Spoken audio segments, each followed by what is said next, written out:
Okay, so welcome back. It's been a while since I made a video, and so I thought I'd make one on these types of positions here that you can see on the screen in Extreme Gammon. It's a containment position. But before I get into it, I just wanted to say that I've made a Patreon page. I'll leave the address in the description box, but it is www.patreon.com/the Backgammon Academy, all one word. And I've been doing these videos for a few months. I'm not sure exactly how many, and I feel that some people have got something out of them, and if that's the case, then I would greatly appreciate some sort of contribution, however small. I think the great thing about Patreon is that the contributions can be very small, which is appropriate, seeing as some people might have only watched a couple of videos, or they might feel that they've not got all that much out of it. And then if you want to donate more, you can. I don't think it has to be a monthly subscription, but I'm not 100% sure. So I'll put that link in the description box. Alternatively, I have a PayPal if anyone would prefer and would be willing to donate via PayPal. Okay, so back to the position. What I'm proposing to do is boil this down to its most basic components. So I had this game in a money game session, and I was about to get gammoned until I see that I'm going to roll the 1 and I'm going to hopefully try and win the game. So I'm holding the cube, of course, which makes sense. I've got a spare on the 4 point which shouldn't be there, which perhaps indicates that I made a bit of a bogus play in the game a few moves before.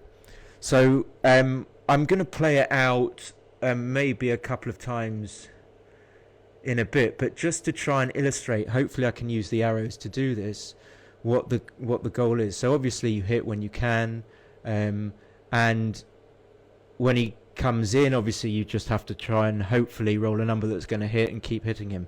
But let's assume that he stays out and he's on the bar. Hopefully my arrows are going to work. That the goal is, according to the computer, and it seems to make sense, although I'm not qualified completely to be able to see whether it's actually wrong or making an error. But what the computer likes to do is to get the checkers into this configuration here. So it's almost like a setup in chess. So it wants to make the 11, obviously if it can, and then once the 11 is made, there you've got 2 checkers of the 4. Then you want to put a checker on the 10 point. That's the very best configuration. And then with the final checker, you're looking to put it, I think, roughly about here on the mid, on the 13, or even on the 12. So 2 on the 11, 1 on the 10, and maybe 1 on the 12. And here's the reason for this. You are trying to make this point at all costs, even if it's risky and you get hit back. And since you are trying to make it at all costs, you're going to slot the point. And you're only going to slot the point when it's most efficient to do so. Let me get these arrows off again. Let me draw those checkers a little bit more neatly. And what we're saying is that when you've got the checkers here like this, you're going to be at your most efficient point to be able to slot. Since when you slot here, let's say you roll, I don't know, could you roll? A 5-1. You're going to dink 1 in there. So you're going to have 3 checkers, 1 on the 12, 1 on the 11, 1 on the 10. Since when you slot, you've got 2 direct covers which are the furthest back possible, which means that you have the maximum number of directs to actually make the point. And yeah, then you've got the indirect as well, which is a bonus. And so the reason why you really want to be on the 11 or on the 10 point is this. Once you come closer than the 10 or the 9, the 10 or the 11, and let's say you have checkers on the 9 and the 8, then you reduce the number of dice rolls that can actually slot the point. So we know that rolling a 1, any 1 on 2 dice in backgammon is 11 and 36. But as soon as you give yourself a 2, you increase that because you can roll any 2 plus double 1. And this carries on, that's 12 and 36, and this carries on. 3s, you can have 14 rolls, and 4s and 5s you're going to have 15, and 6s and 5s are going to be 17, and 5s are going to be 15.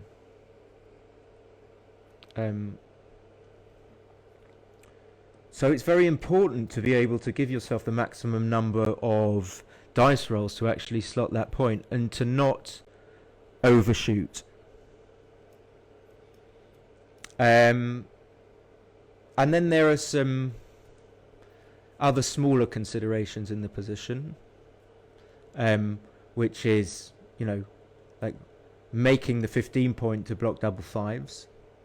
And interestingly, if you can't make the 15 point, what the computer likes to do is to put a checker on the points which would allow a double 5 from him to hit you.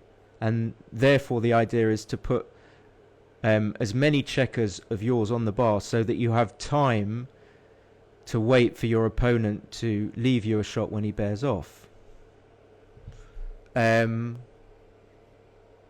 So just to recap, before we start playing, we're trying to get this configuration here, then we're going to slot. Let's see how it works out.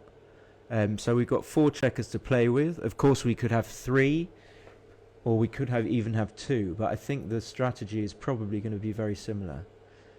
So let's start.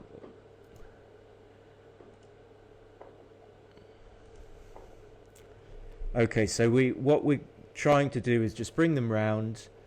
As I said, get them 2 on the 11, 1 on the 10. But in the meantime, we would like to make the 15 if we can, which we can't because that would block double 5. And if we can't make the 15, then how about we try and put a checker on the 15 so that we get hit with double 5. Okay, lo and behold, he rolls the double 5. We hit right back. So this is where we have to try and get that configuration that I was highlighting at the start. 1, 2, 3,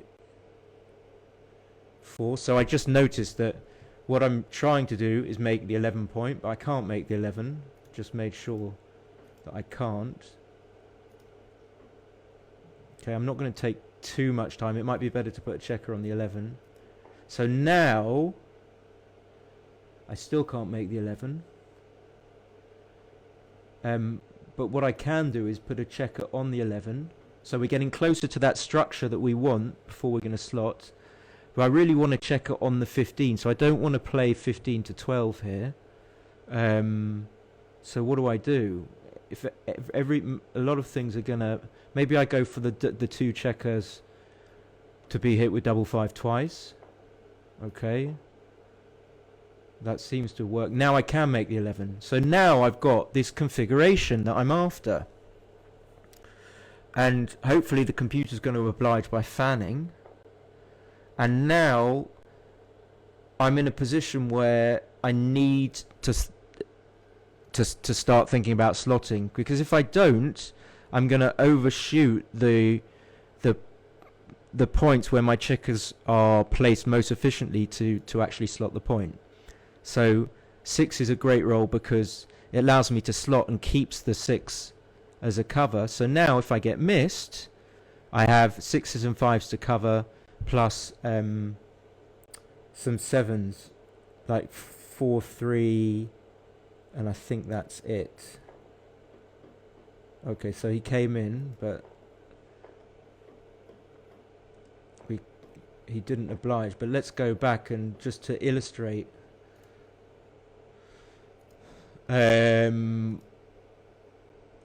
what's going on here. So after the roll we do this, and assuming he fans, then we're going to recube, of course, not forgetting about that. He's going to take, and we're going to either cover or not, and if we cover we're going to win most of the games, but sometimes we're going to lose on a recube. So that's the idea. I'll play one more, assume we're not going to get hit.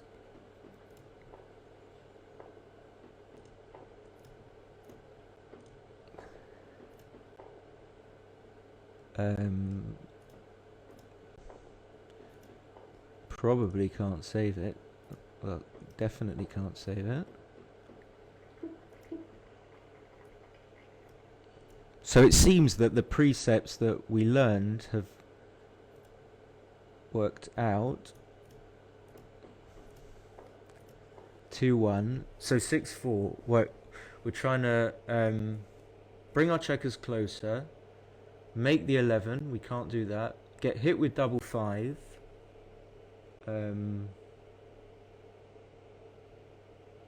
We can definitely put a checker on the 15. We can put a checker on the 11 now to try and prepare. But now if he rolls a 5-6 then we get hit. So maybe we can still go for this configuration and hope that we can get the configuration we desire with 2 men on the 11, 1 on the 10 still. I'm not sure about this. Doesn't like it. Oh, it does. Okay. I got maximum coverage. Okay, now I miss. Now this is just normal backgammon. I hope I don't make a huge boo-boo. So I can't make both points, I don't think. So what do I want to do? I suppose I can just make the... I can make the 14, but I can make the 13, but then he just roll... If he rolls double 5 as opposed to double 4, he's better off.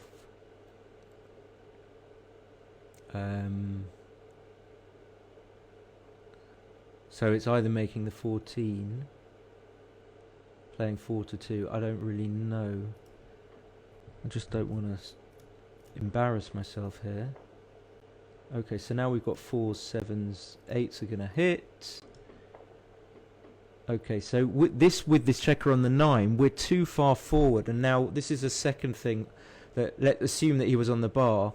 If he was on the bar here, then what we would want to do if we rolled a 3, we would want to safety the man, since I mean this is just obvious backgammon, since if he's going to be a builder anyway, we're not reducing the number of shots by that much by safetying him, and of course when we safety him we don't get hit. So like this, 2-1. Thank you computer for sending me a roll to provide me with an example of this. So now we can't make the 11, but we can get hit with double 5 twice. He rolls the double 5. 6-3. We're not going to save it. So maybe we can save it. What did I do wrong? I didn't take too long, but I think I need 2 crossovers. 3-2 for what, double 4. So that's pretty much it. I'm not going to labour the point, but please, if you have any questions, just put them in the comments. Remember, 2 checkers on the 11, 1 on the 10. That's what you're going for. Then the slot, then he fans, then you recube, then you win 4 points. It's as simple as that. And I play this game, this position here, so many times, and at the beginning I was, promise you, making a lot of blunders, and if you just play it out, I will leave this position in the ID in the description as well, and then you can just play it out, and then you can either have 4 checkers to play with, or 5 or 3 or 2, and see how it differs. So I hope that was helpful, and yet don't forget, if you could contribute, fantastic. If you can't, no worries. A pleasure to do these videos, and I hope that people are getting something out of them. Okay, all the best. Bye.